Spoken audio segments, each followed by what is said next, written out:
होशियार बहू। सी Prince society में रहने वाली संध्या की सास सुशीला देवी को दिखावे का बहुत शौक था। जब से संध्या इस घर की बहू बनकर आई है, तब से वो देख रही है कि उसकी सास रोज नए नए गहने, कपड़े और मेकअप करके घूमने जाती है।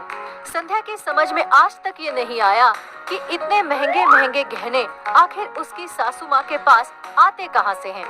बहू, ए बहू, ये देख मेरी मांग का टीका कैसा है, और ये कान के ये कैसे हैं, और ये नाक की नथ ये तो बढ़िया ही है ना, और ये गले की चेन ये तो मुझे पता है बहुत ही खूबसूरत है, और ये मेरे कमर की करधानी इसे तो जो भी देखता है तारीफ ही करता है। वो तो है सासू माँ, पर आप रोज रोज इतने गहने लाती कहाँ से हैं? ये सब मैं मेरी पड़ोसन है ना रमा बहन, उससे मांग कर लाती हूँ। इतने सारे गहने मांग कर, और वो दे भी देती है? क्यों नहीं देगी, आखिर हमारी पड़ोस में रहना है ना उसे। पड़ोसी से मीठे रिश्ते बनाने के लिए उसे देना ही पड़ता है। पर ये अच्छी बात नहीं है सासू माँ, किसी से रोज मांग मांग कर गहने पहनना। ए बहू, मुझे मत सिखा, अपने काम से काम रख। सुनकर बहू चुप रह जाती है। रात को वो इस बारे में अपने पति से कहती है, मुकेश तुम्हें पता है सासू माँ हमारी पड़ोसन से रोज नए नए गहने मांग मांग कर पहनती है। तो क्या हुआ, पड़ोसन अपनी पड़ोसन के काम नहीं आएगी तो कौन आएगा। परंतु ये अच्छी बात नहीं है ना, गहने जैसी महंगी चीज मांग कर। देखो सैंडी, ये बात तुम मुझे कह रही हो तो कहो, पर मम्मी के सामने मत कह देना, वरना लेने के देने बढ़ जाएंगे। लेकिन कुछ नहीं, अब चुपचाप सो जाओ, कल हमें सिंह साहब की बेटी की शादी में भी जाना है। और दूसरे दिन बहू तैयार होकर आती है तो देखती है उसकी सास पूरी तरह से गहनों से लदी तैयार हुई अपने आप को देख रही है। बहू को देखते ही कहती है, देख बहू कैसे लग रही हूँ मैं। मेरी छोड़, ये गहने कैसे लग रहे हैं बताओ। कौन से गहने के बारे में बताऊं सासू माँ, आप तो ऊपर से नीचे तक गहनों से सजी है। इतने गहने?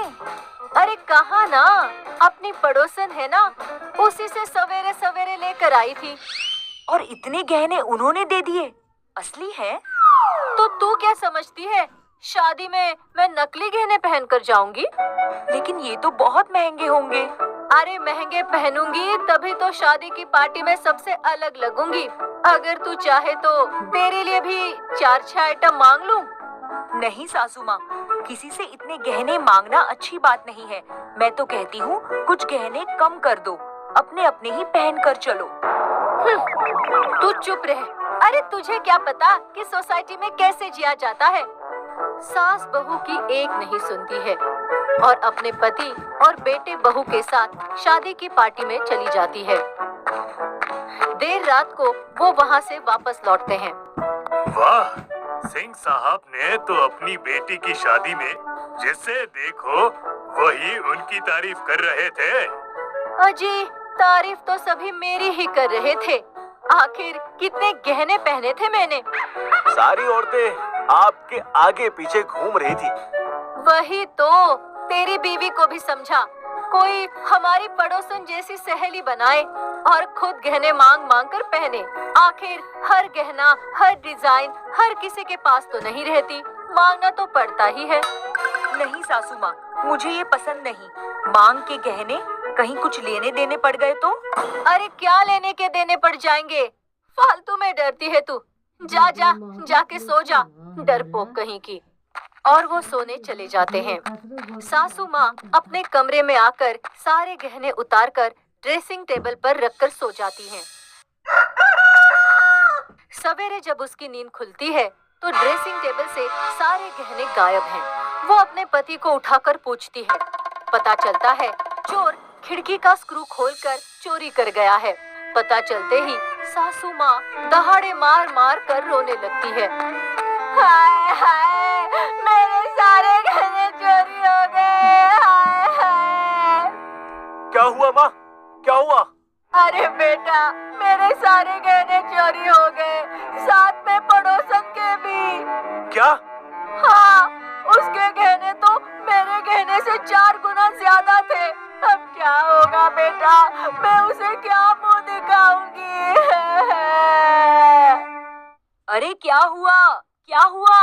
मैंने सुशीला के रोने की आवाज सुनी। रमा बहन, घर में चोरी हो गई।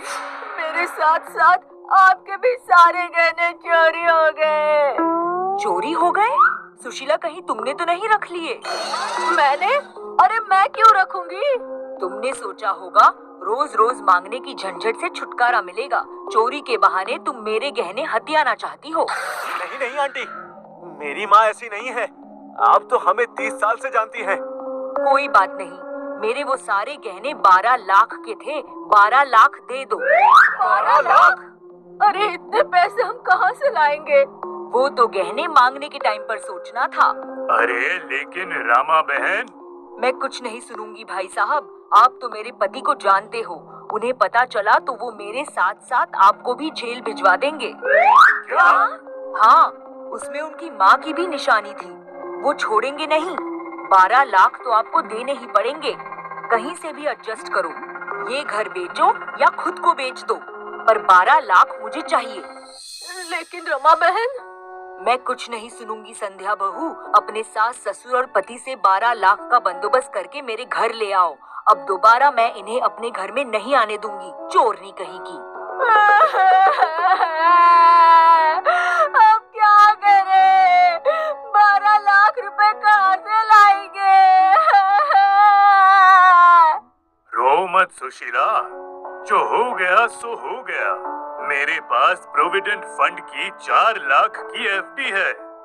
मेरे पास भी बोनस, ट्रेवलिंग अलाउंस और दूसरी इनकम से 3 लाख रुपए हैं। हो गए 7 लाख। मेरे पास भी 3 लाख के गहने हैं। हो गए 10 लाख। मैं 10 लाख मानेगी, मैं जानती हूँ उसे। 12 लाख पूरे लेकर ही रहेगी वो। मैं मना लूंगी उन्हें सासू माँ। आखिर इतने साल से पड़ोस में रह रही है। बाकी के 2 लाख धीरे धीरे चुका देंगे। तू सच कहती थी बहू, मांग कर गहने नहीं पहनने चाहिए। अगर मैंने मांग कर इतने ज्यादा गहने नहीं पहने होते तो चोर का मुझ पर ध्यान ही नहीं जाता और कम से कम मेरे गहने तो बच जाते। अब मेरे गहने भी गए, 12 लाख भी गए और मेरे लिए कल को गहने बनाएंगे उसका खर्चा अलग। सुशीला का तो रो रो कर बुरा हाल है। वो अपने कमरे से ही नहीं निकलती है। यहाँ ससुर और बेटा बहू के कमरे में पहुंचकर कहते हैं, बहू, मैं अपने प्रोविडेंट फंड की एफडी तुड़वा कर लाता हूँ। मैं भी अपना सारा पैसा निकाल लाता हूँ। तुम्हारे गहने दो, वो भी बेचकर पैसे ले आऊं। उसकी कोई जरूरत नहीं है पापा जी। पड़ोसन आंटी के गहने उनके घर पहुंच गए हैं। क्या मतलब? ऐसी चोरी का ही मुझे डर था, इसलिए मैं सासू माँ को रोज समझाती थी, पर उन्हें ना समझते देख मैंने पड़ोसन के साथ मिलकर ये चाल चली। सासू माँ के गहने अपने घर पर रखकर पड़ोसन के गहने चुराकर उनके पास पहुँचा दिए। और पड़ोसन आंटी इस बात के लिए मान गई? हाँ, क्योंकि वो खुद सासू माँ के बार बार गहने मांगने से परेशान थी, पर पड़ोसन होने की वजह से मना नहीं कर पाती थी। अब उनका भी टेंशन कम हो गया। वाह बहू, अगर तुम जैसी बहू हर घर में हो तो वो घर सचमुच स्वर्ग बन जाए। आज तुमसे मुझे घर के बड़े ही नहीं, बच्चे भी बड़े को सही राह दिखा सकते हैं।